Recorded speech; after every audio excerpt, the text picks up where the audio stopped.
Ahora, ¿por qué? ¿Por qué saberlo? O sea, la pregunta igual, la pregunta importante es, ¿y por qué se da la modernidad? ¿Por qué no pueden seguir funcionando la filosofía atomista o la filosofía de San Agustín? Porque si muchos de estos autores, salvo Spinoza, todos los otros autores que vamos a, bueno, y Hume también, pero por ejemplo Descartes es católico, Locke y Barclay van a ser anglicanos. ¿Por qué Leibniz va a ser igual luterano? Pero Leibniz es un caso también especial porque él es cristiano. Lo que me interesa intentar hacer Leibniz es reunificar a las iglesias, no volverlas a unir. Pero ¿por qué si gran parte de ellos son cristianos, por qué no simplemente son contextos en donde podían quedarse conformes con los planteamientos de San Agustín o los planteamientos de Santo Tomás? Es más, ¿por qué en tiempos de Santo Tomás no simplemente se puede reafirmar los planteamientos de San Agustín y ya? Porque se tiene que hacer una revisión de Aristóteles y se tiene que recuperar en ciertas maneras, ¿no? Y así, ¿no? Entonces, aquí lo que nos interesa es la modernidad y entender qué es esto de la modernidad, sobre todo lo que se conoce como la modernidad temprana. ¿Por qué? Pues porque yo creo, junto con otros autores como Habermas, que no hemos superado la modernidad. Creo mucho en las críticas posmodernas a la modernidad, a una modernidad mal dirigida, a una modernidad que se ha vuelto totalitaria y que se ha vuelto excluyente y persecutoria y opresiva.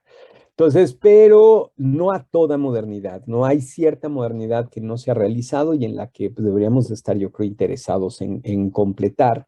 Y entonces por eso a veces es mejor hablar de una modernidad temprana, que son estos autores entendidos hasta Kant, a veces incluido Kant, sobre todo el Kant precrítico, sería todavía esta modernidad temprana. Y después tendríamos una modernidad posterior después con el Kant crítico. ¿Sí? Entonces, ¿cuáles son las características principales? A mi manera de ver, una de las principales características es el interés por la filosofía natural, o lo que van a llamar ellos filosofía natural. La filosofía natural es lo que hoy en día ya serían la física, la química, la biología y las distintas ciencias. Pero en los siglos XVI, XVII, XVIII, todavía el siglo XVIII se utiliza el término filosofía natural para referirse a la investigación por encontrar las leyes, las regularidades de la naturaleza, del mundo físico. Va a haber esta independencia con la física. Tenemos que surge la física en el momento en donde aquellos filósofos naturales ya no consideran necesario recurrir a la metafísica para sostener los planteamientos y las distintas leyes que ellos consideran encontrar. Entonces, a ese es el momento en donde vamos a pensar que deja de haber filosofía natural y más bien empieza a haber física, pero todavía se sigue haciendo filosofía natural, por ejemplo, en temas como la biología. Todavía el siglo XVIII sigue haciendo filosofía natural cuando habla de biología. Por ejemplo, Kant. Kant no considera a la biología una ciencia como lo es la física. ¿Por qué? Pues porque no han encontrado estas regularidades todavía los científicos. Regularidades como, por ejemplo, la ley de la gravedad, ¿no? O la ley de inercia o estos principios. Y en cambio, con estos autores, en el caso de Descartes, después en el caso de Leibniz, están muy interesados por precisamente encontrar estas reglas, estas fórmulas, estas regularidades en la naturaleza. ¿Para qué las buscan? Las buscan con un sentido muy claro. El sentido es para usarlas en beneficio humano. Ahora, esta terminología de decir en beneficio humano es también demasiado general y muchas veces es retórica, porque realmente lo están buscando en beneficio de sus particulares reinos. Entonces, aquí es importante mencionar, sobre todo hablarles un poquito acerca de Francis Bacon. Francis Bacon es un autor muy interesante y como todo autor interesante es un autor muy contradictorio. ¿no? Lleno de distintas cosas y es un autor complejo. Ahí les puse un libro que tuve la oportunidad de coordinar sobre Francis Bacon, entonces para que lo descarguen. Bacon va a ser abogado, él de formación, él va a crecer y va a vivir toda su vida en Inglaterra y va a ser abogado de formación, va a estar trabajando en los juicios y claro, hay que decirlo, es un abogado corrupto. O sea, esto también, no, no hay que pensar que solo los mexicanos, ¿no? Los latinoamericanos, no, no, no, esto se da en todo el mundo, en Alemania, en Inglaterra, en otros lados, ¿no? Y de hecho lo castigan muy fuerte, se salva de que lo ejecuten, ¿no? Porque tiene amigos muy poderosos que interceden por él y que lo apoyan y todo eso, pero lo excluyen entonces de la corte. Él pertenece a la baja aristocracia inglesa, no a la alta aristocracia. Esto es diferente, es importante porque aunque es aristócrata, no tiene unas posesiones, no tiene tierras, ¿no? Los que tienen tierras se hagan de cuenta que tienen como bodegas en la central de abasto, ¿no? Y entonces, pues qué buena onda, ¿no? Recibo mensualmente ahí mi dinerito de la bodega y ya, y me puedo dedicar a mis cosas, ¿no? Bueno, pues la baja aristocracia no tiene tierras, no tiene algo que los vincule y que les permita tener un ingreso constante de manera anual. Entonces, lo que tienen que hacer la baja aristocracia es sobre todo hacerse desde un camino, es como la burguesía, en muchas medidas en todo este tiempo están haciendo las labores de los burgueses, que hacen los burgueses. Lo que tienen que hacer es encontrar su camino, sobre todo dentro de los círculos cercanos de los aristócratas poderosos, primero que nada el rey. Pero después están otra serie de aristócratas también muy poderosos de la alta aristocracia que tienen mucho dinero, mucho poder, muchas tierras y entonces se acercan a ellos y trabajan con ellos, los apoyan y todo para ver de qué manera pueden conseguir esas tierras que avalen el título con una posesión que deje una renta anual y cosas así por el estilo. Y de hecho, Bacon lo va a conseguir. Bacon va a conseguir el puesto más alto al que puede llegar uno de estos aristócratas de la baja aristocracia, que es el de el cuidador del sello real. Esto suena tipo Harry Potter o algo así, ¿no? Esos términos del sello real y cosas así, pero bueno, de algún lado salió Harry Potter, ¿no? Lo sacó la mujer pues precisamente de la misma Inglaterra, ¿no? Y de su forma de organizarse, ¿no? Pero lo que hacían estos, lo que hacía el cuidador del sello real era ser consejero del rey. Y el consejero que está en contacto y en relación tanto con los aristócratas poderosos como los bajos aristócratas, como con los burgueses, como con los demás, ¿no? Entonces es un consejero muy importante que pues puede incluso hacerse del poder en su beneficio. Por eso cuando lo cachan haciendo actos de corrupción, era un acto también, hay que ser buena onda con Bacon y todos los abogados lo hacían en su tiempo, todos. O sea, todo el mundo recibía, es típico, o sea, que diríamos en nuestros tiempos, pues le mandan ahí un reloj, ¿no? Un buen reloj, o le mandan ahí un cochecito, o le mandan un no sé qué, ¿no? Pues no sé, al abogado o algo así. Pero él no debería de estar aceptando, estaba prohibido que aceptara regalos, ¿no? De parte ahora sí que de las partes, ¿no? Con las que están ahí lidiando, pero él sí lo hace, ¿no? Y entonces de ahí se agarran sus enemigos, pues para denunciarlo y pues ahí pierde el apoyo del rey y pues ahí cae en gracia del rey, le quitan esta posesión y todo. El padre de Bacon había sido también cuidador del sello real. Y la madre de Bacon había sido una mujer muy, muy, muy inteligente, muy brillante, hablaba muchos idiomas, escribía poesía, escribía muchas cosas. O sea, entonces él había crecido en un medio muy politizado, pero también un medio muy culto, pero un medio ahora sí que sin ninguna garantía. Entonces, por eso Bacon tiene que ir y tiene que hacerse abogado y tiene que ir a litigar y tiene que ir a ver de qué manera consigue, ¿no? Crecer dentro de la sociedad. Ahora, él es abogado, pero él se da cuenta en esta Inglaterra de finales del siglo XVI y principios del siglo XX, digo del siglo XX, del siglo XVII, él se da cuenta que antes de los años, es que está escribiendo él en los años 20 del siglo XVII, él se da cuenta que Inglaterra requiere tener necesita tener una ventaja tecnológica. Claro, no pensemos en la tecnología de nuestros tiempos, justo esta a través de la que nos comunicamos, ¿no? Pues estas computadoras, celulares, ¿no? Pensemos tecnología como por ejemplo construir barcos o construir cañones más poderosos, construir fortalezas inexpugnables o que soporten mejor los cañonazos, poder encontrar mejor fórmulas para hacer pólvora, siquiera, ¿no? O para hacer distintas cosas. Él se da cuenta de la importancia que tiene el desarrollo de la ciencia y de la tecnología como parte del fortalecimiento del reino. Inglaterra, después de todo, está perdida de Dios, ¿no? Está en una isla con un clima espantoso, ¿no? En donde se puede cultivar muy poco tiempo al año. Depende la economía inglesa en gran medida, la economía interna inglesa depende de la lana, de la lana de los borregos, ¿no? Trasquilan a los borregos, pero ni siquiera ellos producen las telas, ¿no? La exportan al norte de Francia, es en donde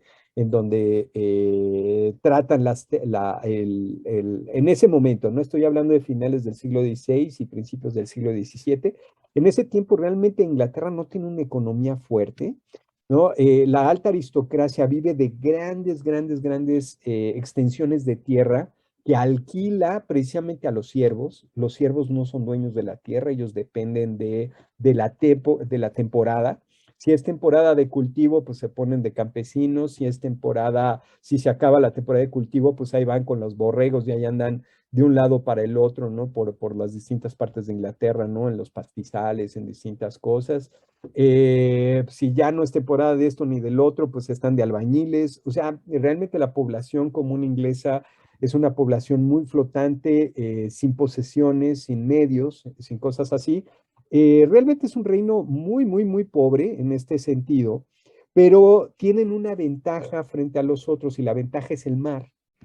Pero la verdadera ventaja les viene a los ingleses cuando el tiempo, bueno, el mal tiempo, el mal clima, destruye la flota de Felipe II, la flota de la Armada Invencible en 1588, ¿no? Destruye esta flota. Felipe II envía 200 buques, 200 barcos de guerra para conquistar Inglaterra, para ir y cañonear y prenderle fuego a Londres. Esto en 1588, pero que le dicen todos los capitanes, le dicen a Felipe II, mándalos por arriba, ¿no? Que den la vuelta por Irlanda, por Escocia y que bajen, que no crucen por el Canal de la Mancha, porque es un canal terrible, el clima es espantoso y pues, es muy angosto, no sé, son 50, 60 kilómetros, nada más lo que mide, pero es un clima espantoso y Felipe II realmente era pésimo estratega militar y dijo, no, el efecto sorpresa, con eso vamos a ganar. Entonces él mandó que cruzaran el canal, pero pues el temporal destruyó a los barcos y no solamente destruye a los barcos, destruye la economía de España y de hecho eso acelera la caída del Imperio Español. Porque pues este cuate, Felipe II, se había endeudado como loco para precisamente juntar esos 200 barcos de guerra y a todos los soldados y a los marinos y todo eso. Y entonces pierden. Y de la noche a la mañana no solo no ganaste una batalla, sino que te endeudaste como loco, perdiste a tu flota y les dejaste el mar abierto a los ingleses para que hagan lo que quieran. Y de todas maneras, Felipe II sigue teniendo, claro, todos los barcos que llegan con el oro y la plata de México y de Perú, bueno, de la Nueva España en ese tiempo, de la Nueva España y de Perú, siguen dependiendo de eso, pero conforme llega el oro y la plata, inmediatamente se va al norte de Europa a pagarle a los bancos, a donde él tiene las deudas. Entonces, esto es una ventaja política, económica, que va a aprovechar muy bien Inglaterra. De este tipo de cosas son las que está viendo precisamente Francis Bacon. Francis Bacon es abogado, pero él está muy interesado en poder alcanzar el puesto que tenía su padre, que es este el cuidador del sello real. Pues tienen que estar interesados también. Inglaterra está siempre viendo hacia afuera. O sea, Inglaterra, como decimos, su economía es muy, muy limitada. Y pues, ¿dónde dónde va a estar su ventaja? Precisamente en el comercio, envolverse los comerciantes para Europa, para meter productos a Europa, para hacer los intercambios y todo. Desarrollan una compañía de las Indias Orientales, que está compitiendo todo el tiempo con la compañía de las Indias Orientales holandesa. Y van a intentar hacer de Londres un puerto importante de comercio. A la vez que está haciendo esto Inglaterra, está Inglaterra también conquistando Irlanda, están en estas eternas luchas en contra de los escoceses para tratar de dominarlos también, dominar las islas que ellos tienen ahí cerca. Y todo esto lo está viendo Francis Bacon, y Francis Bacon se da cuenta de que para poder ganar esa batalla mercantil, pues requieren del desarrollo de la ciencia y de la tecnología. Entonces, Francis Bacon se da la tarea de hacer investigaciones. Es importante también decirlo, es muy mal investigador, ¿no? Hay un libro de él que no está, que yo sepa, no está traducido al español. Está en latín y hay pasajes del libro en inglés, si no es que esté completamente traducido al inglés, que es el Silva Silvarum, ¿no? Es el tesoro de los tesoros, ¿no? Y el Silva Silvarum es un libro muy extraño, es un libro de experimentos, pero experimentos entre comillas, experimentos muy extraños que se roba el mismo Bacon de otros libros de científicos del momento, sobre todo donde se está haciendo mucha experimentación en este tiempo. O sea, estamos hablando de finales del siglo XVI, principios del XVII. Es en el norte de Italia, de lo que hoy en día es Italia. No existe Italia como tal en ese tiempo, pero en las regiones del Véneto, en la región de Padua, apoyados en gran medida por la República de Venecia. Se están haciendo experimentos en Florencia, apoyados también por la República de Florencia. Se dan cuenta, por ejemplo, para poder tener un buen desarrollo, pues, de las telas, pues tienes que encontrar los mejores medios, pues, para tratar la tela, para teñirla, ¿no? Para ponerle algo que lo mantenga, que la conserve.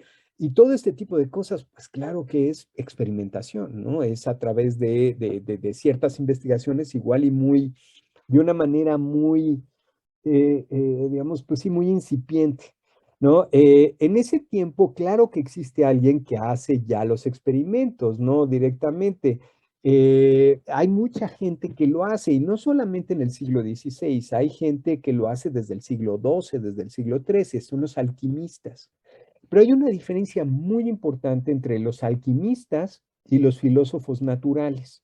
El alquimista hace estas investigaciones sobre la naturaleza, pero el alquimista, sobre todo, lo que está buscando es la piedra filosofal, está buscando una piedra que le permita transformar cualquier metal en oro, ¿no? Eso es lo que está buscando, ¿no? O otros ya muy clavados buscan el elixir, ¿no? Esto es para la fuente, para la eterna juventud, claro, ¿no? Si lo encuentran, pues lo van a vender mejor que cualquier crema, ¿no? O cualquier otra cosa de esas, no sé, las marcas que haya por ahí, pues sí, imagínense, ¿no? Entonces, hay esa investigación, pero la gran diferencia está sobre todo en que el alquimista hace esta investigación de manera privada y cerrada. O sea, si él da con la piedra filosofal es para él, o para el rey o el aristócrata poderoso que le está dando el dinero, ¿no? Para hacer la investigación, pero no lo quiere compartir con los demás. Esto es importantísimo, es una diferencia abismal, ¿no? O sea, realmente en la alquimia el avance del conocimiento es lentísimo, justo porque no hay publicación de los resultados, y de los procesos, ¿no? A lo mucho hay publicación de los resultados. Y cuando se publican los procesos, se hace de una manera tan hermética que, pues, por ejemplo, estaba, pues, precisamente bien el término de Hermes Trismegisto, ¿no? Uno de los supuestos dioses escritores de los tratados de la transformación de los metales, esto en el siglo igual 13, el siglo XIV. Y la idea es también cerrarlo a los iniciados, a un cierto tipo de personas, para que ellos sean los que dominen esos medios. Y en cambio, lo que hacen los filósofos naturales es publicarlo. ¿Por qué? Porque se dan cuenta que solamente que se requiere del avance de la ciencia, pues para poder realmente tener una ciencia útil que te permita hacer la transformación de los metales. O sea, no es solamente el objetivo, por ejemplo, el mismo Bacon está buscando también la piedra filosofal. Por ahí dice que la encuentra en uno de estos artículos del Silva Silvarum, del libro que les comento. Dice que la fórmula para poder dar con el oro es que tomes un trozo pues por ahí pone el experimento, ¿no? Pues tomes un trozo de piel y este trozo de piel de cierto animal tratado de cierta manera lo pones dentro de aceite y lo mantienes en combustión durante un año. Y durante ese año no tiene que aumentar y no tiene que disminuir la flama y tiene que estar ahí. Y al cabo de un año, el resultado que te da eso, lo que toque, va a ser oro. Obviamente, un trozo de piel que se mantenga quemada, no sé de ninguna piel que se pueda mantener quemada durante un año, ¿no? Pero bueno, no sé si sea la trampa de su propio experimento, pero él llena de experimentos así, él también está planteando la búsqueda de eso, pero lo hace público la manera de seguir los experimentos, se fusila muchos de los experimentos, se los fusila de gente, pues precisamente ahí de la Universidad de Padua, de otros lados, y no solo se los fusila, a mí la parte que se me hace más extraña de eso de Bacon es que no pone grabados, no pone imágenes. Normalmente todos los tratados están llenos de imágenes, porque tienes que ver, oye, te dicen, oye, por ejemplo, ¿no? Como decían, pues no se usa pues un plato para, bueno, pero ¿de qué tamaño el plato, no? O te dicen, use un vaso, muy bien, pero ¿de qué? ¿De cristal el vaso? ¿De qué tamaño? ¿Con qué medidas? Pongo un poco de aceite, ok, ¿cuánto aceite? No sé, las imágenes ayudan mucho para eso, ¿no? Para ir viendo, pensemos que todavía es tiempos donde no se estandarizan las medidas, no sean de líquidos, sean de extensiones, etcétera, pues las imágenes ayudaban mucho. Ahora, las imágenes eran muy caras. Tú escribías un libro, de por sí publicar el libro era caro, pues ahora poner a una persona que haga grabados y que se ponga a hacer imágenes era muy, pero muy, muy, muy caro. Prueba de eso es, por ejemplo, lo que igual le invertía Descartes en sus propios libros, en sus propias obras. Se acaba la hacienda de su familia en eso. Más le cuestan sus libros que su manutención. Bueno, Descartes era una persona tranquila, no creen que ahí se tomaba vinos muy caros o cosas por el estilo, ni viajaba mucho, ¿no?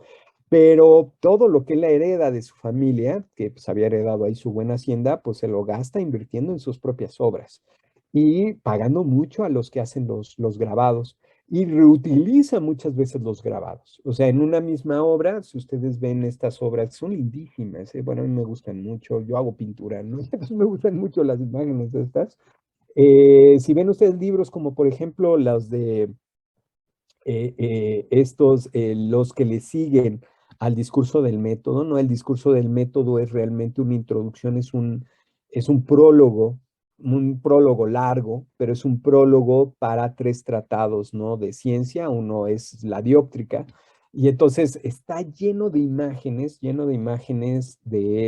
pues sí, tenemos estas modernidades de el internet, les voy a poner las imágenes, miren, mientras les comento esto.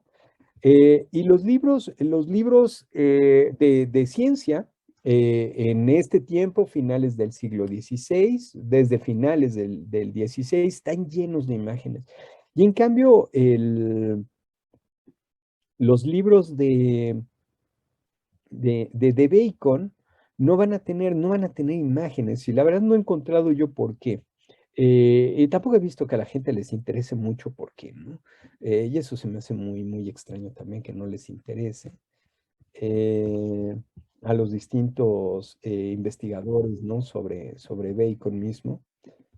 Entonces, miren, por ejemplo, aquí está. Este es el discurso del método. A ver, ¿cómo lo paso para acá? Aquí está. ¿No? Este es el libro de la dióptrica. Hoy en día diríamos la óptica. Ay, espérense, aquí esto ya me sacó. Mm,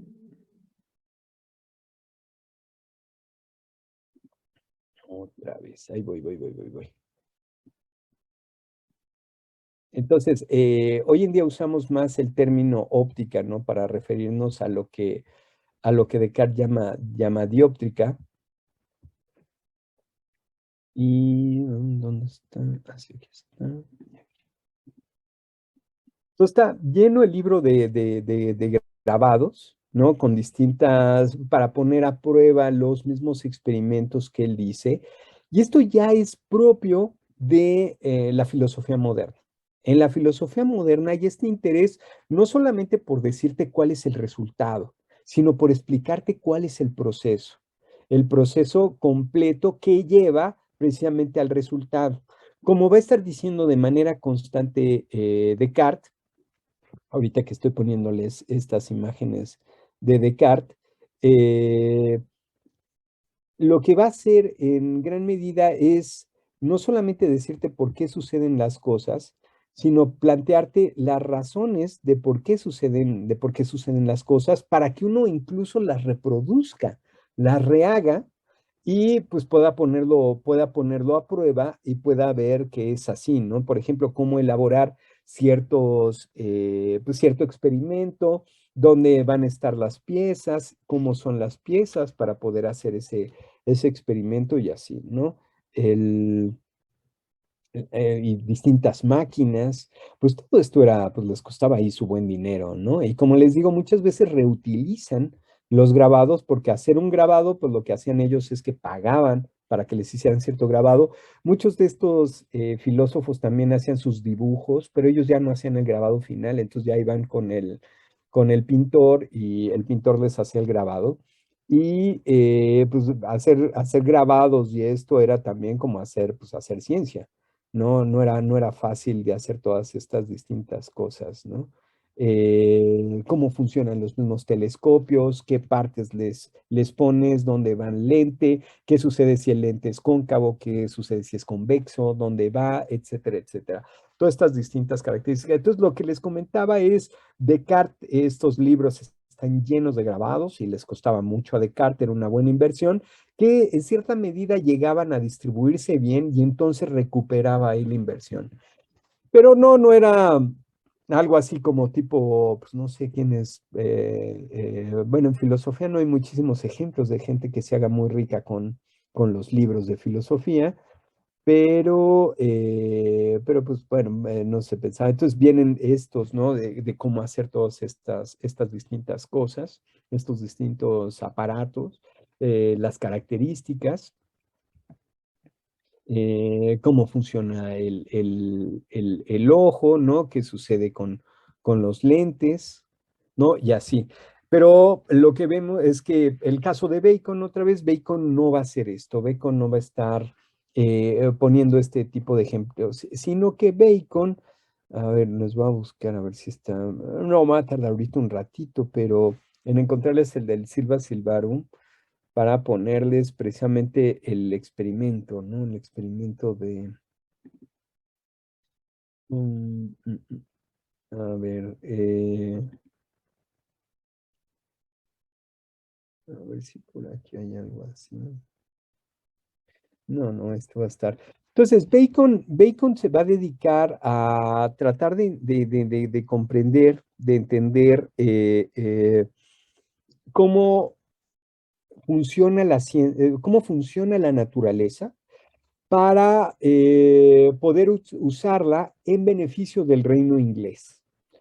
Bacon va a hablar de la humanidad, va a hablar de los hombres, de así, ¿no? En un sentido un tanto cristiano, pero realmente su interés es Inglaterra, ¿no? Y que Inglaterra se haga poderosa, que Inglaterra se mantenga y crezca frente a los otros, frente a los continentales, como les gusta decir a los ingleses, ¿sí? Entonces, el, la idea que va a tener Bacon, algo que, entonces yo les pongo esta imagen de la pintura, ¿no? De la parábola de los ciegos, también para que tengamos este cierto referente. Entonces nos estemos preguntando, bueno, ¿y de a qué estamos ciegos? La respuesta de Bacon va a ser, estamos ciegos a las leyes de la naturaleza. Es un Dios buena onda, Dios quiere a todos los seres humanos, Dios hizo la naturaleza para todos los seres humanos. Esto es Bacon, no soy yo, ¿no? Es Bacon. Dios hizo la naturaleza para todos los seres humanos, pero Dios ocultó la llave de los secretos de la naturaleza. Ahora, ¿la ocultó para qué? Para que los mismos seres humanos la encuentren y quien la encuentre se hace dueño y señor de la naturaleza. O sea, Dios es como un buen padre, ¿no? Desde la visión de Bacon, es un buen padre que enseña a pescar, que no te da los peces, ¿no? Por usar esa metáfora, ¿no? Entonces, quien encuentre la llave de la naturaleza va a poderla explotar en su beneficio. Pensemos otra vez en estas cuestiones acerca de el comercio, pues quien aprenda a hacer mejores barcos más fuertes, que puedan durar más tiempo en el mar, quien haga mejores cañones, quien haga mejores fortalezas, pues es el que se va a adueñar del pastel. Fíjense que en Bacon no hay una cuestión, y en gran medida en la modernidad, no hay una cuestión, en esta modernidad temprana, no hay una cuestión acerca de la naturaleza por sí misma, no. O sea, están pensando en gran medida al hilo de la misma escritura, ¿no? Al hilo del mismo Génesis, en que Dios hizo la naturaleza para los seres humanos, ¿no? Eso es lo que ellos piensan. Y la naturaleza, ya con el mismo Bacon, hay que explotarla. Claro que está escribiendo hace 400 años, entonces no tienen la idea de la explotación como ya la vemos nosotros hoy en día. Por ejemplo, el calentamiento global y la realidad de que ya nos cargamos a la naturaleza, ¿no? Ya destruimos prácticamente todo, ¿no? Y que los bosques, todas las formas de distintos bosques, ¿no? Incluidas las selvas, ya tienen unos daños ya casi irreversibles, ¿no? Y que hemos casi consumido todo el agua potable, el agua dulce que hay en todo el planeta, y la que no la han privatizado, etcétera, etcétera. No tienen esa idea, no tienen esa idea, ¿no? En este tiempo creen que Dios es como un padre protector, un padre preocupado por sus hijos, pero que quiere que trabajen.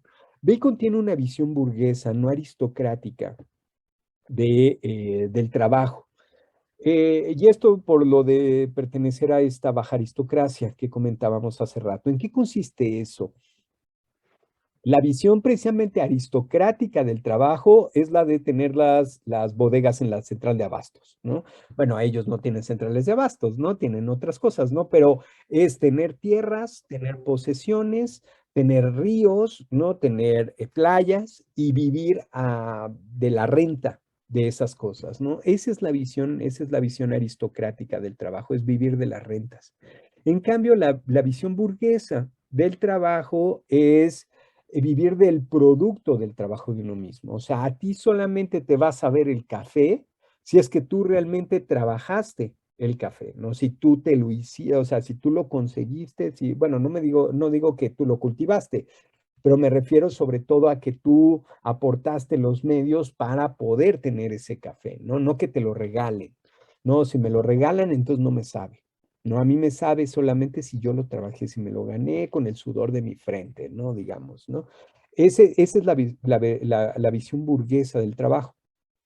Y Bacon tiene esta visión y emplea esta visión precisamente en el desarrollo de la filosofía natural.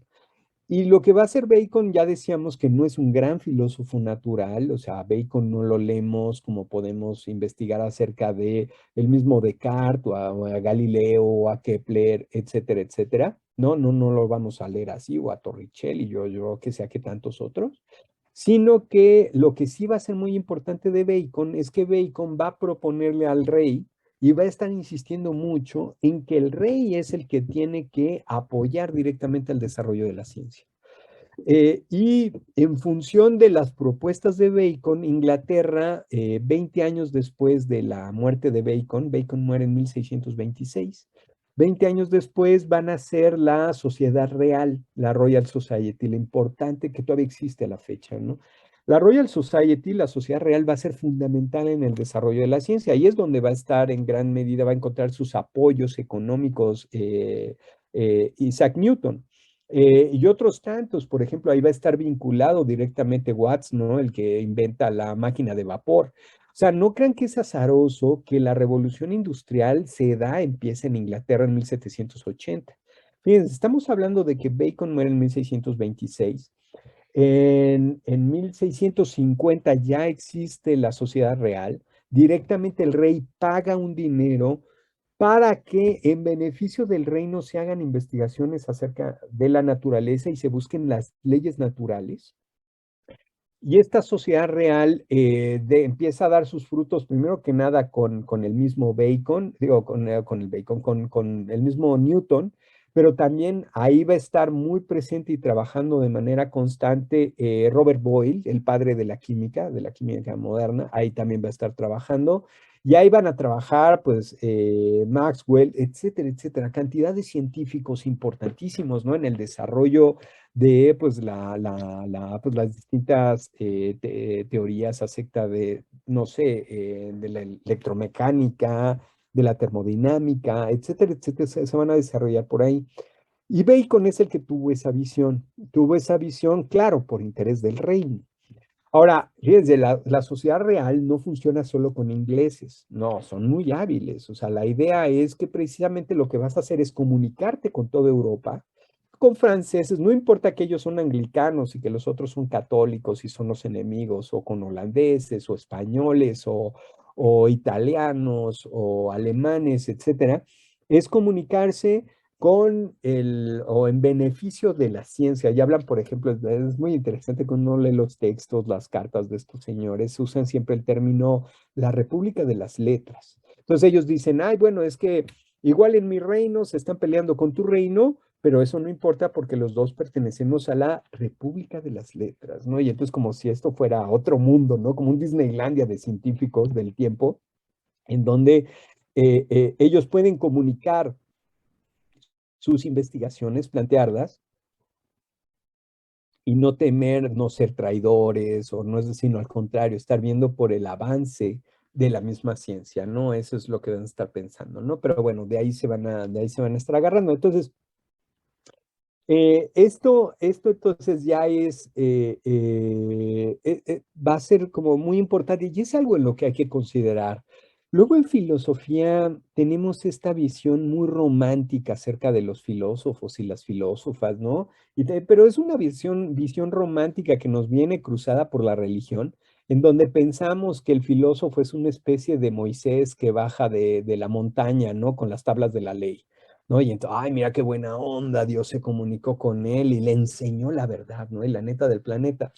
Cuando realmente intervienen muchísimos, muchísimos factores económicos, políticos, sociales, que permiten que se dé este caldo de cultivo, pues para que surja el pensamiento de cada uno de ellos. Entonces, por eso yo les hablo acerca de los contextos. Conforme veamos a cada uno de los autores, hablaré un poco acerca del contexto político, económico, social, porque es importante, es muy importante. Yo creo que nosotros lo que tenemos que hacer, más pensando en México, o sea, vivimos en una de las periferias, ¿no? Del mundo intelectual, en cierta perspectiva, al menos en la filosofía, ¿no? Y tenemos que entender también qué significa eso de vivir en la periferia y por qué estamos en la periferia. Yo creo que lo que hay que hacer es en gran medida lo que hicieron estos, ¿no? Lo que hizo el mismo Bacon, lo que va a hacer Descartes, lo que va a hacer Spinoza, lo que va a hacer Kant. Ellos, cada uno en su manera, viven en la periferia. O sea, Inglaterra en el siglo XVI, el siglo XVII, es la periferia. O sea, no hay revolución industrial todavía. La revolución industrial va a venir en 1780, la primera revolución industrial.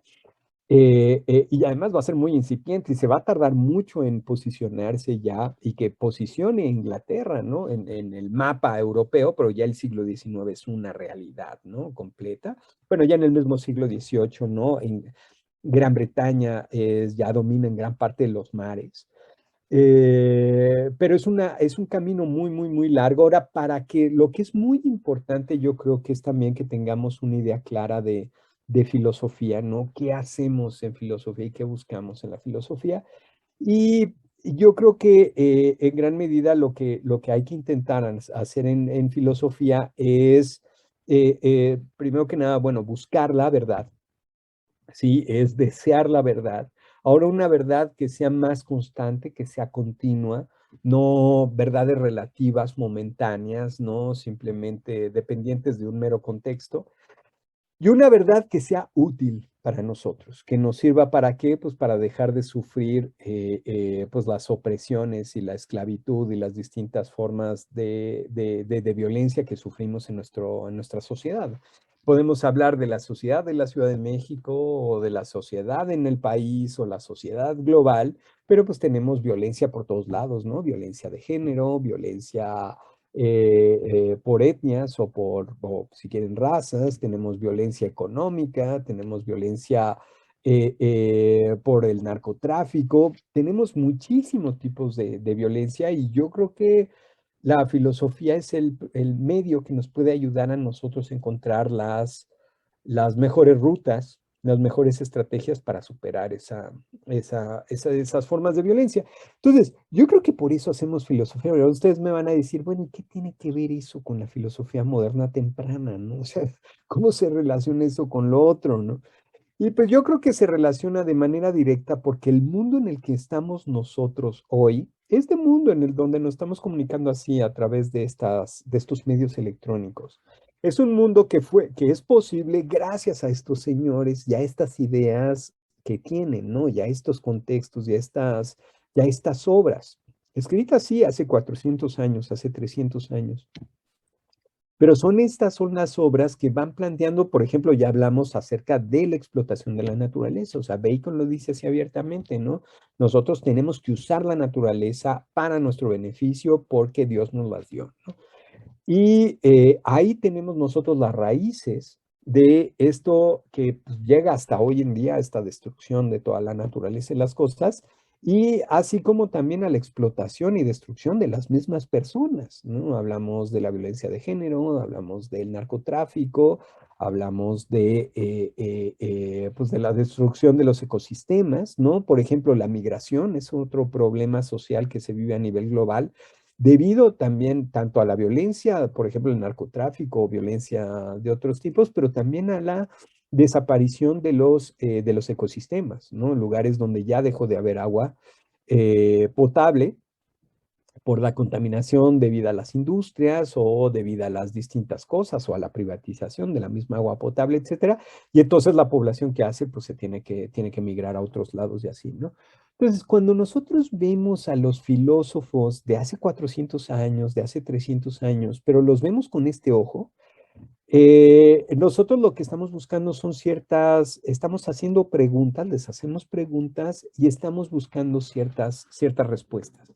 Ahora, antes de continuar ahí, entonces filosofía sería esta búsqueda de la verdad, pero una verdad constante que sea útil para nosotros. Entonces tenemos que saber también útil para qué, ¿no? Ah, pues es que queremos nosotros desarrollarnos, queremos evitar la explotación, la opresión, las desigualdades, etcétera. Ah, entonces en ese sentido nos interesa saber, nos interesa conocer, nos interesa comprender distintas cosas, ¿no?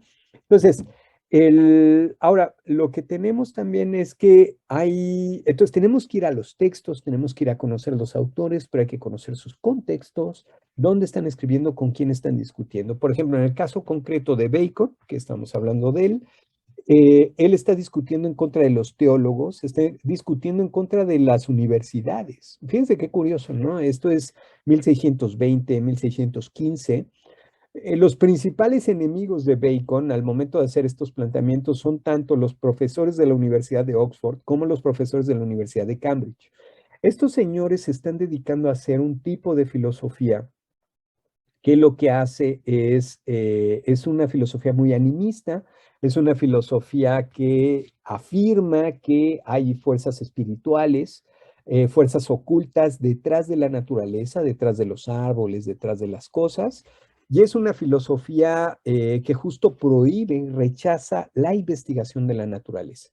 Mucha de esta filosofía te va a decir, por ejemplo, apoyándose en Aristóteles o apoyándose en Plotino, te van a decir no hay necesidad de estudiar la naturaleza porque el filósofo, no como muchas veces le llaman Aristóteles, ya nos dice qué es cuáles son las reglas o las leyes de la naturaleza. Él ya nos está diciendo qué es la substancia y cuáles son los principales atributos de la substancia. Entonces no necesitamos nosotros ir a buscar más, ¿no? Pero tienen unas explicaciones tan absurdas que no sirven para hacer ciencia en este tiempo o para hacer tecnología en el siglo. Por ejemplo, la explicación aristotélica del movimiento en el aire de una flecha es que la flecha está en movimiento porque empuja el aire que hay al frente de la flecha y ese aire se regresa y lo empuja por atrás, ¿no? Y otra vez lo empuja y lo empuja y lo empuja, ¿no? Imagínense la explicación, ¿no? Entonces, claro, el experimento que hacían los aristotélicos es que ponían la flecha sobre la superficie del agua y empujaban, y entonces ellos pues veían cómo se hacían las onditas, ¿no? Y decían, ah, mira, pues si ocurre así, debe ocurrir igual en el aire, ¿no? Obviamente eso no servía para hacer un cañón o para hacer pues algo así por el estilo, ni siquiera para hacer una catapulta, ¿no? Entonces se requieren otras explicaciones de otras cosas, se requiere investigar en la naturaleza. Y gran parte del trabajo de Bacon es convencer al rey. Bacon está pensando en el rey y en los poderosos, en gran medida él está escribiendo para ellos, es convencerlos de que hay que hacer investigación de la naturaleza, hay que estudiar la naturaleza y que eso no va en contra de la fe. Y también, curiosamente, si nosotros leemos el discurso del método de Descartes o leemos las meditaciones metafísicas, los prólogos, ahí se van a encontrar ustedes con que es exactamente el mismo argumento. O sea, si hacemos investigación de la naturaleza, va a ser en beneficio de nosotros y no estamos yendo en contra de la religión. No estamos lastimando a nadie, ni vamos a evitar, ni estamos cayendo en el río de los pecados, ni vamos a errar para encontrar el camino a la salvación. No, al contrario. Mientras nosotros vivamos de una manera más confortable, fíjense que aquí esta palabra, ¿no? La palabra igual, la de beneficio hacia las personas que nosotros podemos ya usar ahora como confort, como vida confortable, no tiene este sentido de, pues estar en un sillón bien cómodo, ¿no? Ahí viendo la tele o yo qué sé qué cosas, ¿no? Sino que tiene la idea de que vivamos bien con menos sufrimientos. O sea, bien, en esta vida, pues una vida con sufrimientos, ¿no? Porque vamos a tener enfermedades, soy un ser finito, no soy un ser limitado, no me puedo dar todo, o sea, me voy a enfermar, me voy a lastimar, me va a doler esto, me va a doler aquello, eso es normal, pero lo que buscas a través de estos medios es que al menos sufra yo menos, ¿no? Y pueda tener una mejor vida, una vida más placentera. Entonces hay una recuperación también del epicureísmo muy importante, en donde se va a pensar que el placer no es malo por sí mismo, sino que el placer también es benéfico para las personas. ¿Por qué voy a tener que sufrir de a gratis? O sea, ¿por qué me tengo que autoflagelar? O sea, y es algo real, o sea, hay propuestas precisamente desde el Vaticano, desde el siglo XIII, hay un papa que es Inocencio III, que escribe un libro que se llama ¿cómo se llama el libro? Del sufrimiento de la vida humana, en donde dice Inocencio III que hay que sufrir. ¿Por qué? Pues porque esta vida es una prueba previa para la siguiente vida, ¿no? La verdadera vida. Entonces, esta es una vida de sombras en donde nosotros tenemos que emular la vida de Cristo, pero sobre todo la pasión. Esa es la parte que hay que emular de Cristo, ¿no? O sea, pues no las bodas de Canaán, ¿no? O sea, uno se pregunta por qué no, ¿no? Pues se la pasa ahí padre, ¿no? Y ahí, pues hay vino, ¿no? Y el mejor vino viene después, está bueno, ¿no? Ah, no, no, la vida que hay que emular es la de la pasión, la de los sufrimientos, yo qué sé, esa es la verdadera vida humana y esa con mayor seguridad del reino de Dios. Y eso lo van a criticar muchísimo ya Bacon, Descartes y otros autores. O sea, van a decir, no, no, a ver, espérense, hay que separar la vida espiritual y la vida material, ¿no? La vida espiritual, ellos van a seguir siendo religiosos, ¿no? En gran medida, salvo Spinoza y Hume. No todos los demás van a decir, sí, ok, que la vida espiritual sean los teólogos los que nos digan cómo nos vamos a ganar el reino de Dios. Eso está muy, muy bien. Pero la vida material, ¿no? Lo que llaman la vida secular, ¿no? Esto de seculum seculorum, ¿no? O sea, por los siglos de los siglos, o sea, es la vida material de nosotros, ¿no? La vida finita, la vida que se acaba, pero que empieza en un momento y así. Esa vida sí nos pertenece a nosotros, ¿no? Entonces ahí podemos nosotros decidir qué nos conviene y qué no nos conviene. Entonces, esto, la modernidad va a estar criticando directamente las tradiciones, las ortodoxias, porque esas tradiciones, esas ortodoxias, aquí en el siglo XVI, siglo XVII, siglo XVIII, lo que van a estar diciendo es que la vida espiritual domina sobre la vida secular. Y en cambio, los filósofos modernos van a estar haciendo la separación, ¿no? Hay que separar, una es la vida espiritual, ahí sí los teólogos, el obispo, el papa, según las distintas creencias, o el imam o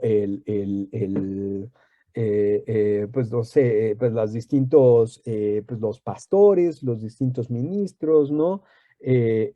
Son los que nos van a decir qué es lo que conviene para ganarse el reino de Dios. Pero en cambio, en esta vida secular somos nosotros los que decidimos aquí. Dios nos dio los medios, para eso nos dio cabeza, ¿no? Pues para precisamente decidir en nosotros cómo vamos a vivir esta vida. Y entonces ahí cobra toda esta, eh, digamos, si volvemos nosotros a la metáfora de la pintura, otra vez, la manera para poder vivir entonces en esta vida material, secular, pues es ver cuál es el bastón con el que nacemos, cuál es la ceguera que tenemos para poder alcanzar esas leyes de la naturaleza. Entonces, buscan las leyes de la naturaleza para usar la naturaleza en beneficio propio. O sea, esto es muy, muy, muy, pero muy importante para los filósofos modernos en general. Y no es que ellos rechacen directamente como tal la religión. O sea, Descartes es católico y muere como católico y siendo un buen católico. Decíamos Locke es anglicano. George Berkeley es anglicano, es obispo de la iglesia anglicana. Entonces, muchos de ellos tienen este contacto muy directo, pero pensemos también en Newton. Newton escribe su libro, Los Principia Mathematica, escribe el libro, pero no lo publica durante 10 años. De ahí tenemos las tres famosas leyes de Newton, ¿no? La ley de inercia, ¿no? La ley del principio de la gravedad, ¿no? Y lo que se conoce ya como el principio de la termodinámica. Ahí están esas tres leyes, pero él se tarda 10 años en publicar porque Newton es religioso y Newton es un buen anglicano y no quiere oponerse a ninguna de los principios de la iglesia. Y entonces él teme, por un momento teme, ¿qué tal que mi libro se está oponiendo a la Biblia? Y se pone a leer la Biblia y se pone a revisar y durante 10 años está ahí y de repente dice, no, no se opone y lo publica y ya, patán, ¿no? Muy contento, ¿no? Pero es gente que tiene esas preocupaciones. Entonces es falsa esta idea de, es que la modernidad es un rechazo a la religión. No, no, no es cierto, no, no es cierto, no, la modernidad no es un rechazo a la religión. La modernidad surge con este interés directo en encontrar las leyes de la naturaleza, pero unas leyes de la naturaleza que sirvan pues precisamente para producir objetos, instrumentos, herramientas útiles para todo ser humano, para cualquier ser humano. Y la modernidad surge con este interés también de publicar y sabiendo que el conocimiento o creyendo que el conocimiento es acumulativo, que conforme nosotros publicamos los avances de nuestras investigaciones, el conocimiento va a estar avanzando y va a estar creciendo.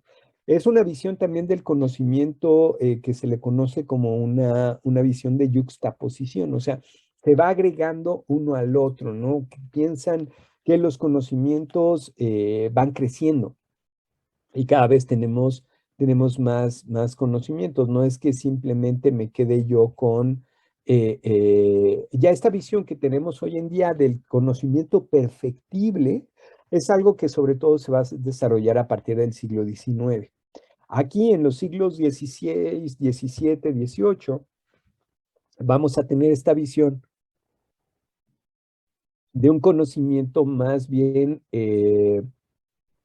acumulativo. ¿Sí? Esto es que lo que yo descubro hoy ya se descubrió para siempre. Es más, el término en latín, se usa el término inguenere, ¿no? El verbo inguenere. ¿Dónde está el chat?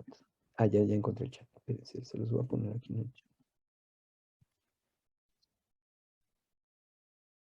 Eh, el término Ingüenere,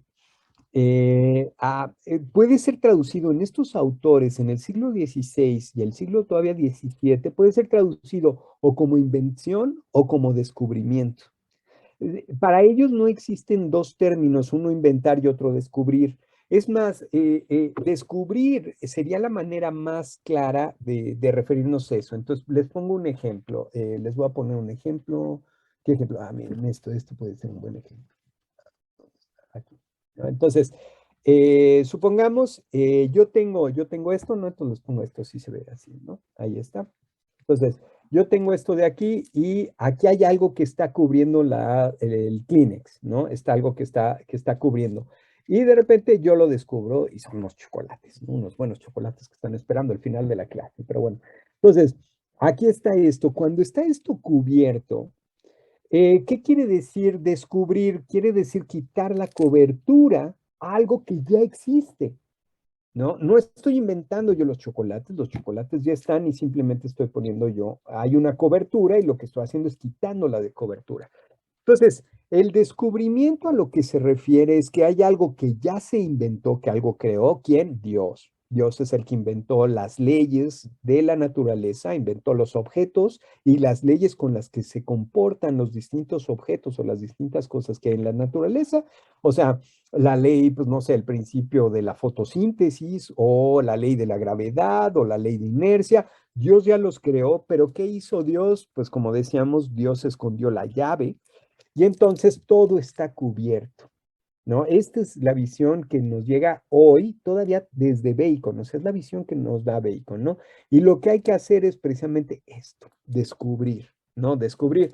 Ya después, en el siglo XVIII, se empieza a usar este término inguanere, ya con este sentido de invención, ¿no? Hay algo que se crea, hay algo que no existía antes y que está, y digo para la ciencia, para la filosofía natural, pero es un término ahí ya con esta acepción tomado de la retórica. En la retórica, sobre todo la retórica que nos llega, que es muy importante, es una tradición muy importante que nos llega desde Cicerón y Quintiliano, ¿no? La retórica latina precisamente tiene este uso del término inguenere como que ya diríamos nosotros invención, creación, o sea, algo que no existía, que es la de la unión, pues por ejemplo, la metáfora es el mejor ejemplo, es la unión de dos ideas o dos conceptos que por sí mismos no están relacionados.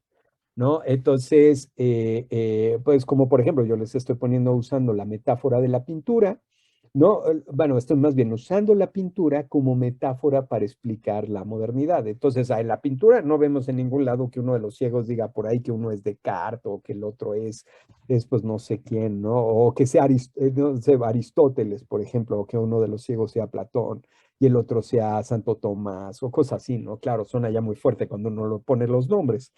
Pero no es que ocurra eso. Yo estoy haciendo la metáfora al unir dos elementos que en sí no están reunidos. Es más, yo no sé si el pintor, ¿no?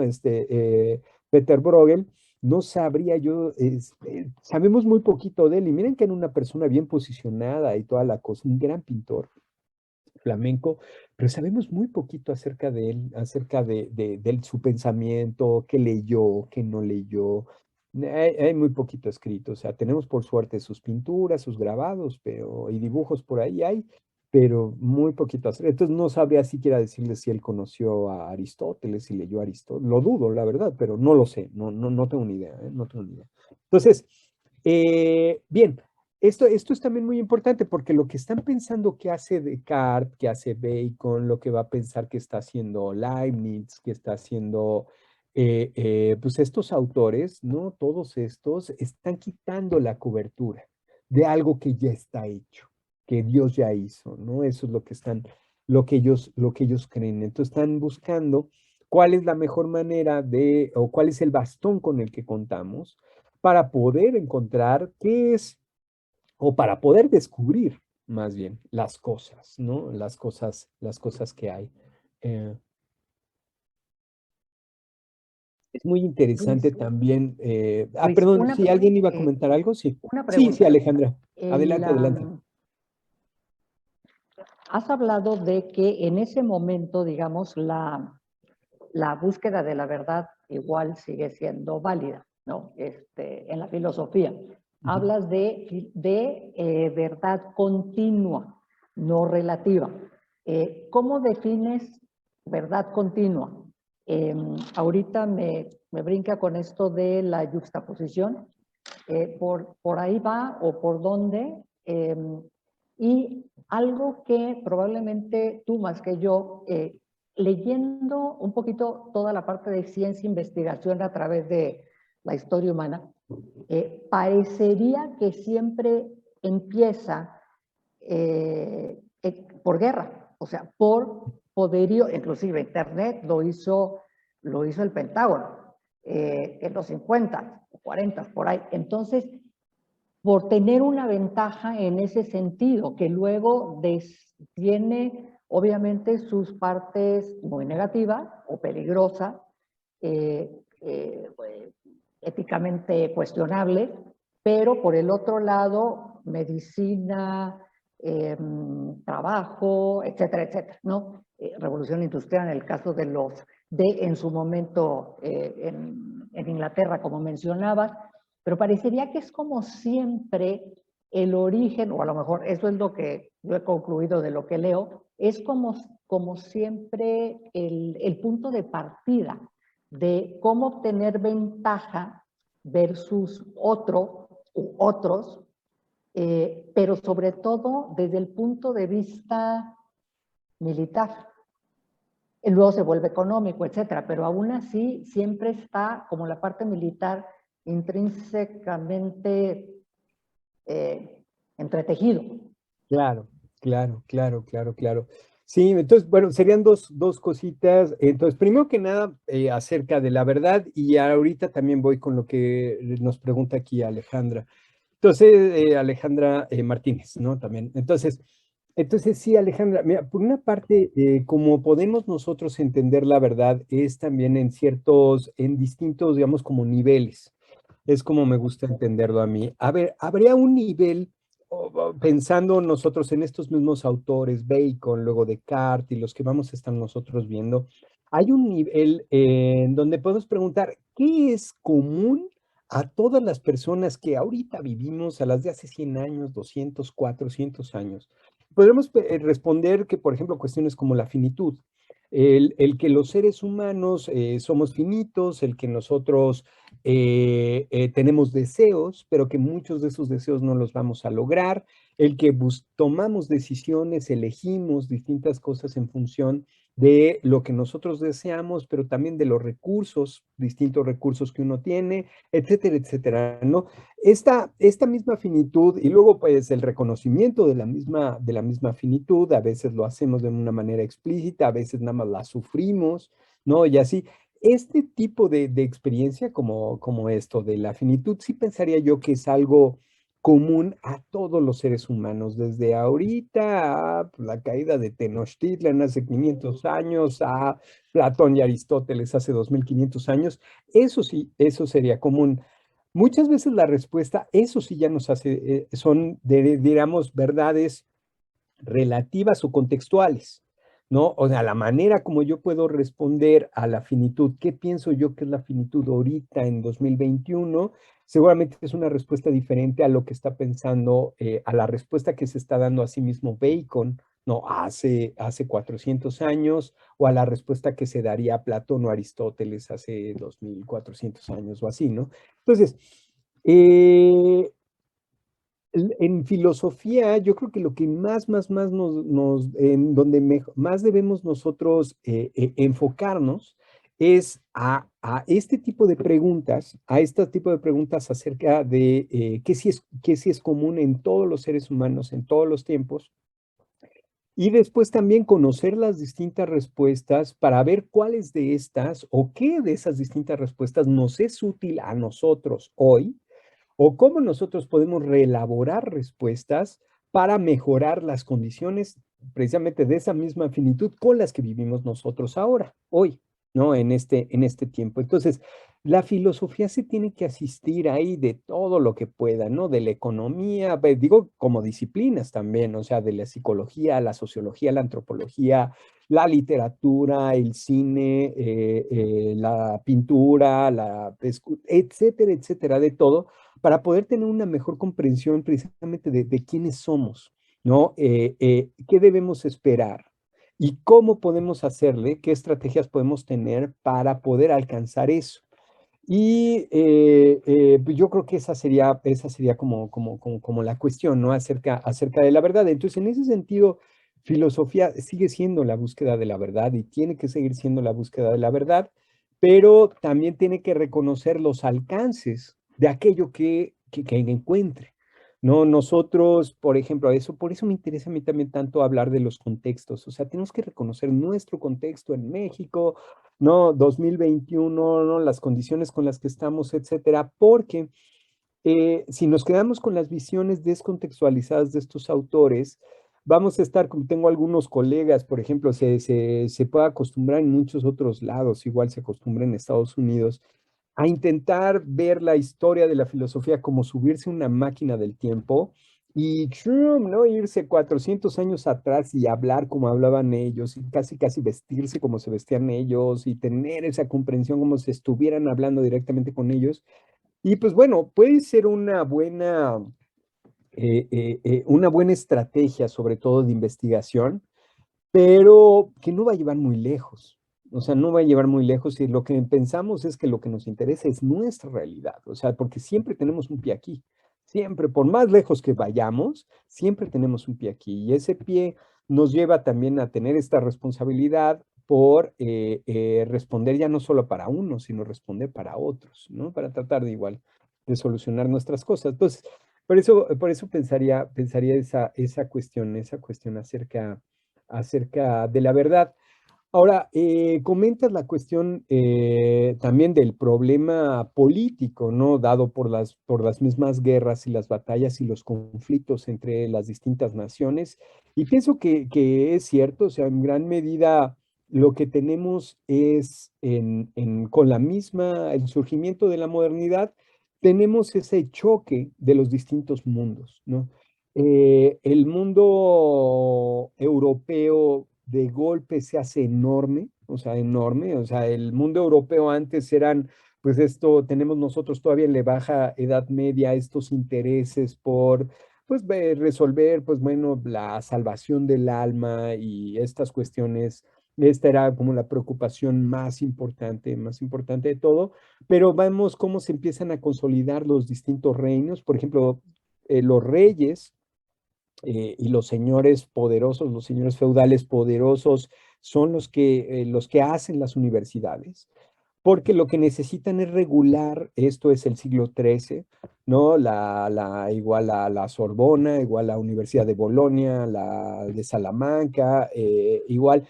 Todas estas universidades surgen por el interés directamente, sea de un rey, de un señor feudal poderoso, por regular las tres disciplinas que son las más importantes en su tiempo, ¿no? Una es la medicina, ¿no? Pues poder curar a la gente y que la gente pues viva mejor. No, la otra es el derecho, regular precisamente los tratos y los tratos entre las personas, ¿no? Y la otra es la teología, ¿no? Poder tener seguridad de las vías de la salvación, dado el mismo contexto hace 800 años, ¿no? Entonces, eh, eh, hay un interés, sí lo podemos ver claramente, en las distintas naciones por hacerse más poderosas, por conservarse, y esa conservación muchas veces implica la lucha y la opresión de otras personas y de otras naciones y de otros grupos. A medida es la historia de la humanidad. Y vemos también cómo muchas de estas naciones se aprovechan o utilizan los conocimientos en ese sentido, en esa dirección.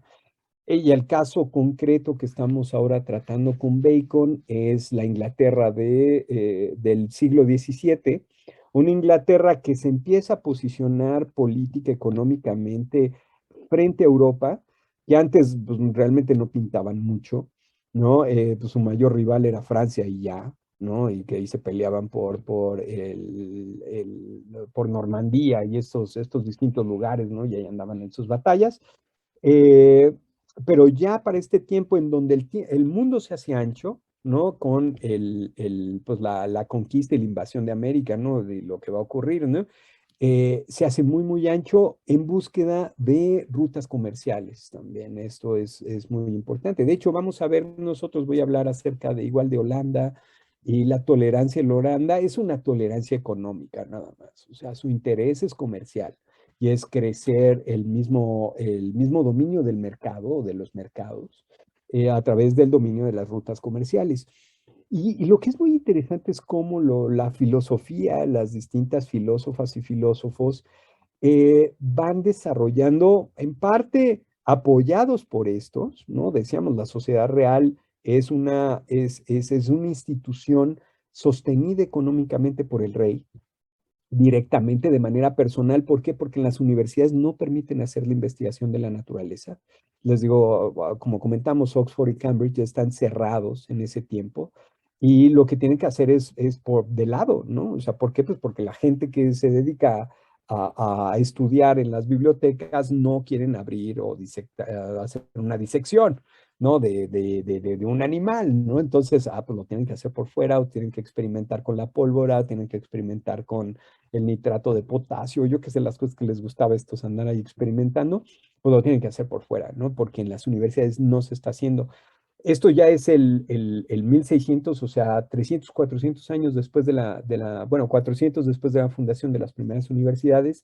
Las universidades dejan de tener su objetivo, dejan de cumplir ese objetivo con el que habían surgido y retoman ese objetivo en el siglo XIX, ¿no? Hasta el siglo XIX, otra vez, por ejemplo, lo vamos a ver con la Universidad de Berlín en Alemania, lo que se hace es otra vez volver a conformar instituciones con el sentido y el objetivo para hacer investigación en utilidad del reino. Eh, lo vamos a ver también, por ejemplo, Francia va a hacer su versión, es el Colegio de Francia, van a hacer su versión de la Royal Society, ¿no? De la Sociedad Real, ya así distintos lugares, igual en Alemania, en distintos lugares de Alemania, y después, bueno, van a hacer sus academias de investigación también, emulando a la Sociedad Real inglesa. Vamos a tener ese esquema. Sí hay una idea en este tiempo, una idea muy clara de la nación, pero estas naciones también están todas apegadas a una familia. No es la idea todavía de un nacionalismo como vamos a ver en el siglo XIX, que surge a raíz también con un gran sesgo romántico. Pero antes del siglo XIX, antes de la Revolución Francesa y antes el Congreso de Viena, ¿no? Antes de el 9, lo que vamos a ver es sobre todo la conformación de naciones, en gran medida naciones que son reinos personales, o sea, reinos apegados a una familia. Ahora, hay algo importante de Inglaterra también, que esto lo hace de un reino muy diferente a lo que sucede, por ejemplo, con el reino de Castilla, lo que ocurre con el reino de Francia o con otros reinos, ¿no? En el reino inglés, desde el siglo XIII, hay una pugna y una lucha muy fuerte entre la alta aristocracia y el rey como tal. Entonces, hay muchos aristócratas muy poderosos que incluso tienen más poder que el rey, más posesiones o pueden tener a más gente y todo. Y lo que hacen es ponerle condiciones al rey. No, en la Carta Magna es una carta que obligan al rey a firmar.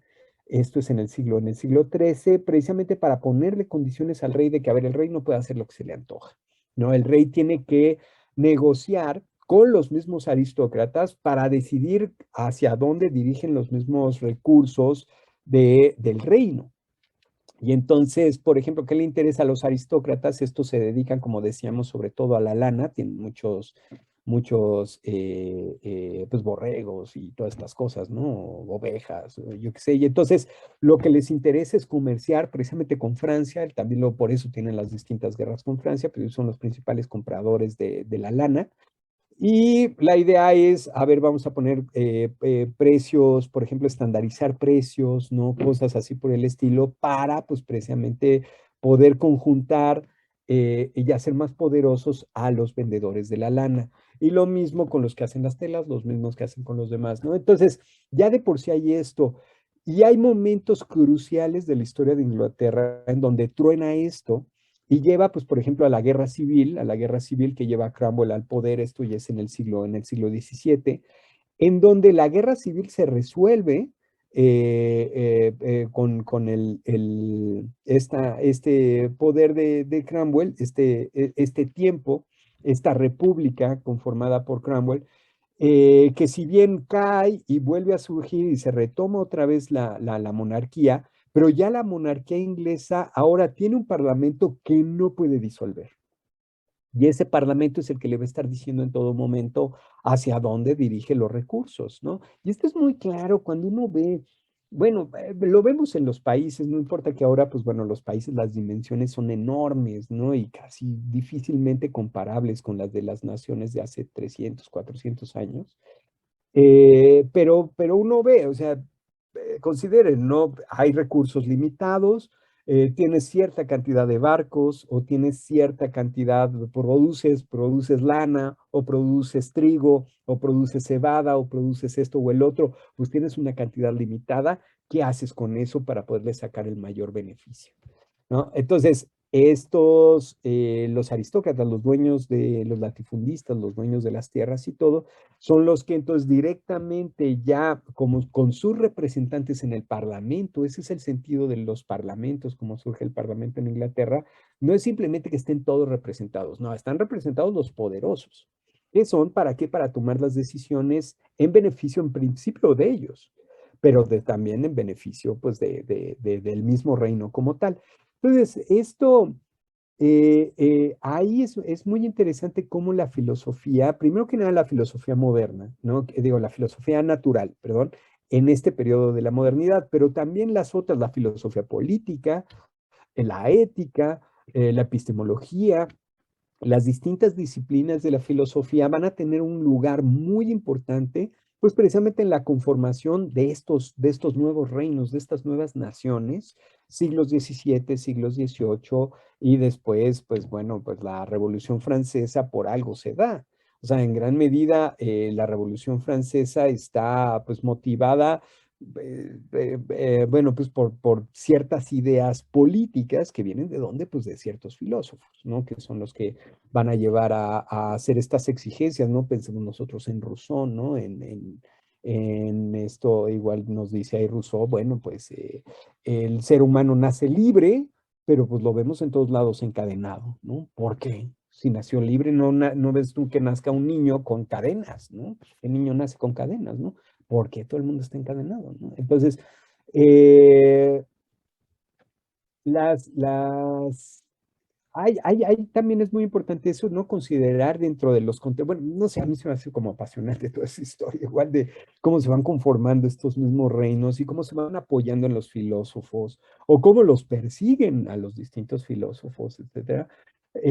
Precisamente en esa conformación de poderes, pensemos que ahorita, siglos XVI, XVII, apenas se están conformando lo que vamos a conocer como el poder absoluto, ¿no? Los gobernantes absolutistas, ¿no? No existen antes de esto, ¿no? Y muchos de ellos lo hacen apoyándose en ciertas ideas de los filósofos. Entonces, eh, yo no diría que la guerra como tal es la que fomenta la filosofía, pero lo que sí creo es que la filosofía intenta resolver los conflictos humanos, ¿no? De distintas maneras, ¿no? Y distintos tipos de conflictos humanos, pero sí creo que en gran medida lo veo en estos autores que vamos a estar trabajando, en Bacon, en Descartes, en Spinoza, o sea, lo que están intentando ellos hacer es resolver los conflictos humanos, ¿no? Distintos conflictos, los conflictos como ellos los están viendo, ¿no? Y como lo están Perdón, observando. Luis, lo que yo decía era que, digamos que era como el punto de partida para ciencia y tecnología Sí, sí, en general. sí, en general, sí, lo podría pensar como parte de esto, ¿no? Ahora, eh, hay muchos, no, o sea, no sé, es que sí, siempre es difícil decirlo, porque pienso igual en el mismo, por ejemplo, en Galileo. Galileo, que tiene todo este interés muy, muy, muy importante en conocer, por ejemplo, desde conocer las fases o pues bueno, las distintas partes de la luna, ¿no? Y conocer los valles y las montañas y las cosas que está viendo por allá para poder afirmar que la luna no es un objeto perfecto y poder rechazar la idea aristotélica de que el mundo supralunar estaba hecho de este quinto elemento, ¿no? Que no está, no tiene combinaciones y al contrario poder decir, no, pues tú mira la luna o mira con detalle a Saturno o con mayor detalle a Júpiter, pues te vas a encontrar que no son cuerpos perfectos, no son cuerpos imperfectos, etcétera. Entonces rechazar a Aristóteles.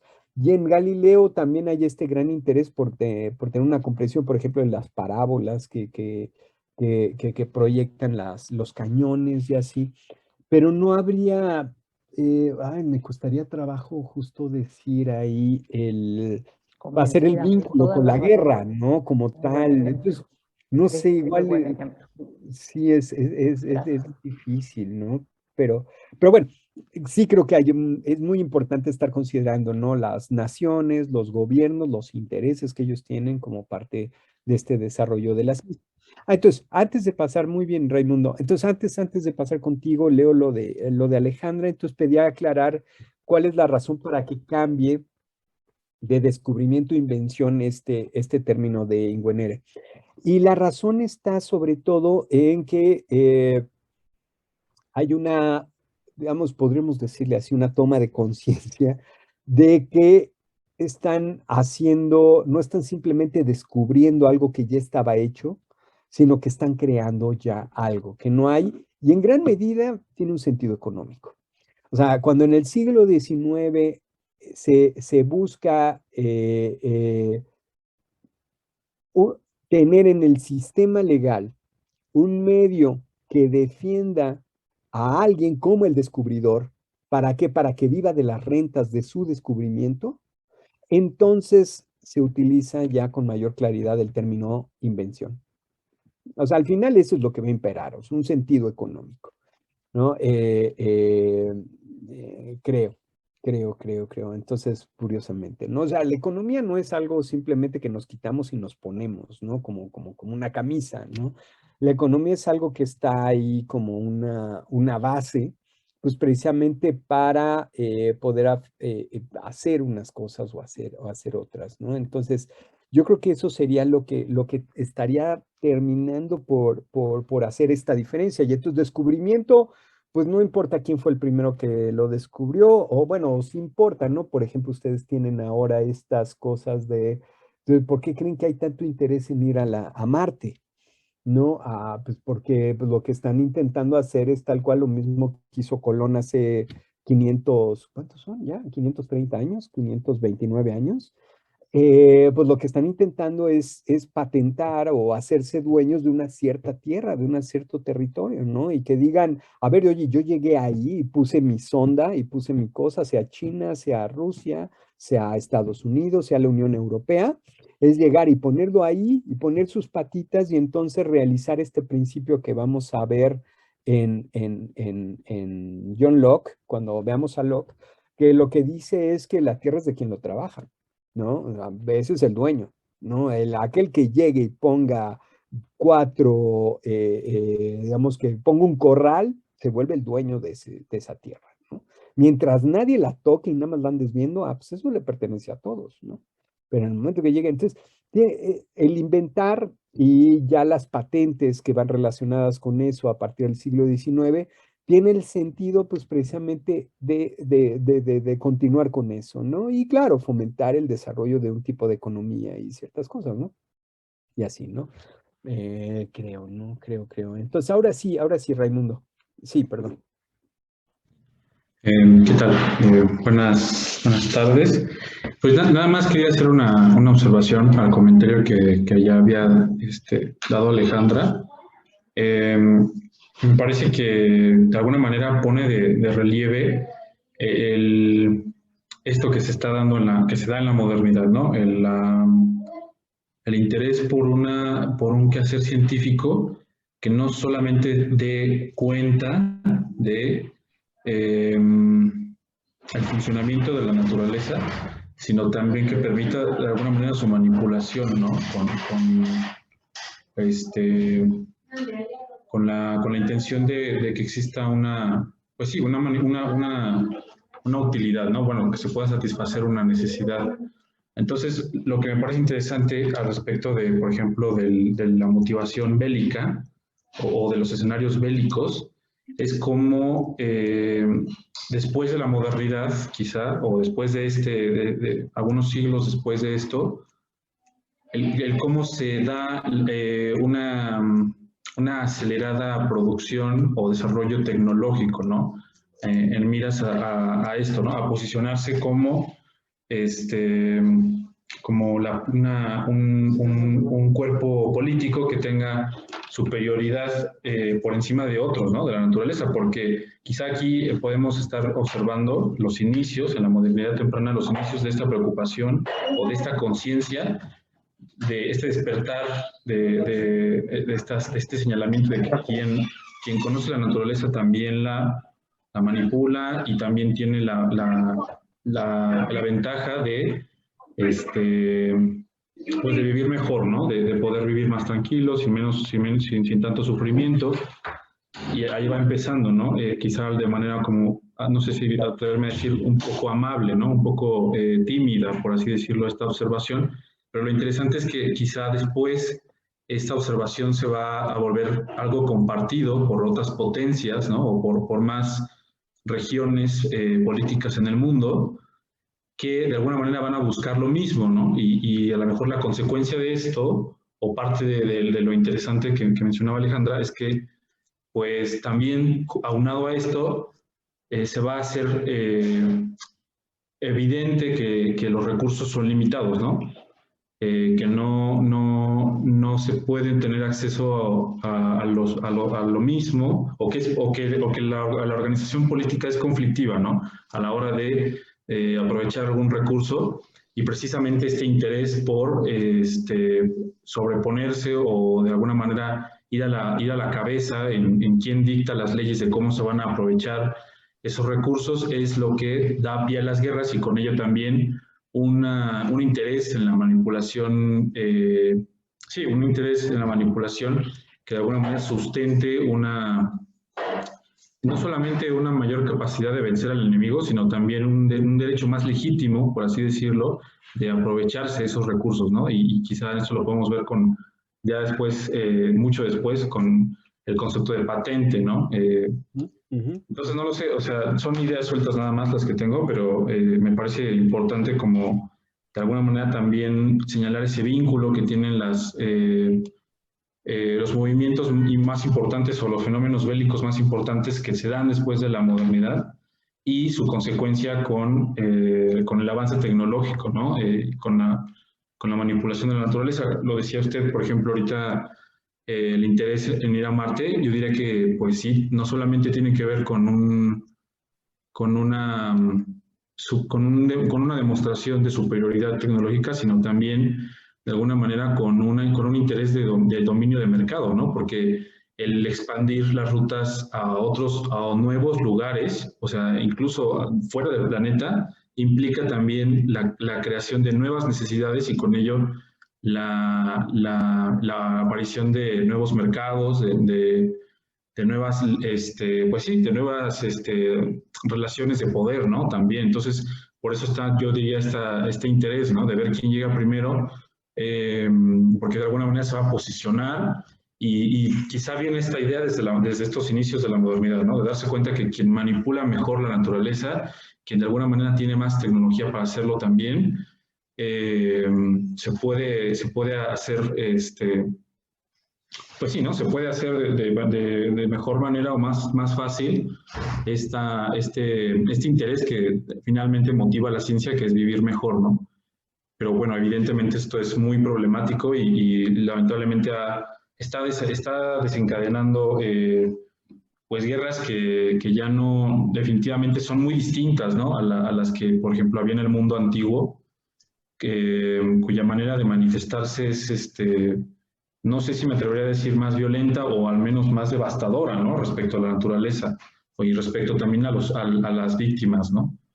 Lo podemos ver, por ejemplo, en la Segunda Guerra Mundial con las bombas atómicas, la guerra bacteriológica, no lo sé. Son ideas sueltas, pero bueno, me parece interesante pensarlo como una consecuencia, o no sé si consecuencia, pero al menos rastrear eh, la manera de proceder, ¿no? De las naciones desde una señalización de la naturaleza como la fuente de asegurarse una buena vida, ¿no? Y que de alguna manera eso también motiva los conflictos, ¿no? Entre las naciones. Muy bien, muy bien, Raimundo, muy bien, muchas gracias. Sí, yo creo que lo podemos eso rastrear muy claramente desde Francis Bacon. O sea, Francis Bacon como el padre de la modernidad. Es muy interesante, ¿no? Porque Hegel discute ahí un poco acerca de quién es el padre de la modernidad y de Hegel mismo va a decir es Descartes, ¿no? Pero antes Kant está pensando que el padre de la modernidad o el padre de este nuevo espíritu es Francis Bacon. No, y es a quien dedica, ¿no? Ahí pone ahí el epígrafe, ahí precisamente en su crítica de la razón pura, un texto de la Instauratio Magna de Francis Bacon. Entonces, pero en Francis Bacon lo podemos ver de manera muy claro, ¿no? Como este interés, no solamente o sea, humano, sino interés para la nación y hay que enriquecerla, ¿no? Y hay que fortalecerla, y hay que beneficiar. Ahora hay una visión, y sí, es muy cierto, ahí lo podemos ahí rastrear. Pues bien, continuamos con esto el próximo martes. Les voy a poner ya hoy mismo el material para que tengan ahí la sección, tengan ya lo de Descartes, tengan ahí el libro. Les voy a poner unos fragmentos, una selección de fragmentos, porque igual Descartes es un autor muy extenso, muy interesante, muy extenso, para que podamos ahí centrarnos en ciertos temas y en ciertas cosas ahí sobre eso, pero vamos a continuar con esta cuestión. Yo creo que lo que tiene de interés para nosotros la modernidad temprana no es solamente, pues, decir, pues, llenarnos de datos, ¿no? Y de información, que hubo fulano, que sutano, que escribió, que no escribió y así, sino sobre todo de nosotros como mexicanos, igual, ¿no? O sea, no dejar de pensar que estamos en una sociedad igual, para bien o para mal, ¿no? Pero aquí estamos, esa es nuestra sociedad. Pero pensar en un poco, a mí me gusta mucho pensar en la ingeniería inversa, ¿no? En esto que hicieron los japoneses con los alemanes, sobre todo la tecnología alemana desde antes de la Primera Guerra Mundial y ya para la Segunda Guerra Mundial que lo que hacían era, muchas veces los alemanes detenían, ¿no? Pues, ok, les vendían los productos, les vendían la fábrica, les vendían el avión o vendían el barco, pero no explicaban a ciencia cierta exactamente cómo funcionaba y lo que hacían los japoneses era desmontar, desarmar y volver a armar y rearmar y tratar de entender, oye, ¿por qué va esta pieza, no? ¿Por qué no va otra pieza esta que funciona así todo? Entonces, yo creo que eso es lo que nos queda a nosotros también como un gran beneficio para trabajar a todos estos autores, o al menos es lo que yo hago cuando escribo y hago estas cosas, intento hacer eso, ¿no? O sea, mi intención es que podamos analizarlos y estar viendo precisamente, a ver, mira esto de Bacon, ¿a dónde lleva? Esto en Descartes, ¿a dónde lleva? ¿Qué te permite hacer esto? ¿Qué no te permite hacer?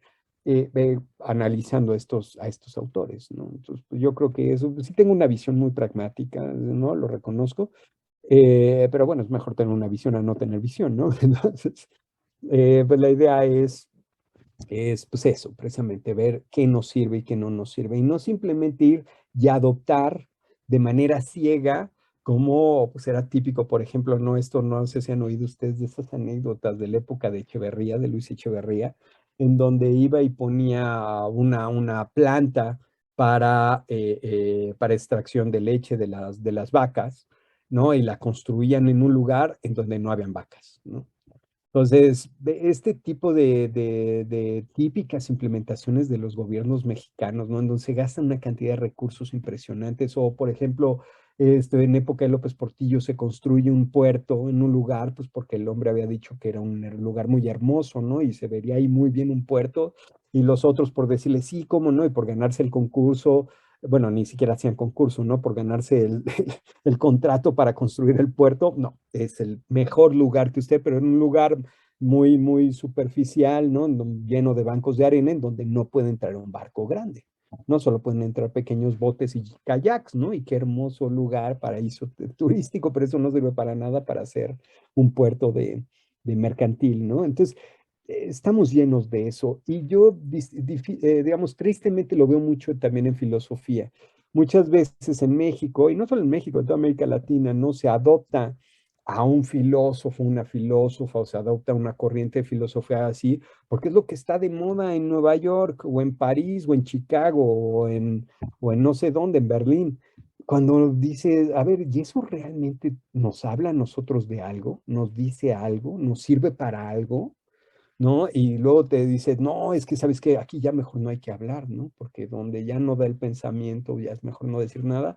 Pues a mí eso me parece que es fantasmagorías o cosas así. Entonces, la verdad, yo no creo en eso, ¿no? Yo creo más bien en ir y analizar estas cosas y estudiarlas con mayor detalle, ver a dónde llevan, ¿no? Como si fueran mapas de caminos también. A ver, esto sí tiene un sentido, tiene una dirección, lleva a algún lado, no lleva, y pues ver en qué nos funciona y qué no, para nosotros, pero también por eso tenemos que conocer mejor nuestra propia sociedad, tenemos que conocer de historia, como decía, creo que hay que hacer, como los filósofos tenemos más tarea que los demás, ¿no? Las filósofas y los filósofos hay que leer historia, hay que leer sociología, hay que leer antropología, hay que leer a los forenses, hay que leer de todo, ¿no?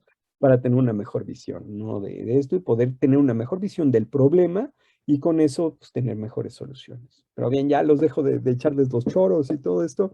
Les pongo esto, lo de Descartes hoy mismo, a más tardar en la nochecita, pero lo hago, intento hacer al ratito y nos vemos, escuchamos el próximo martes.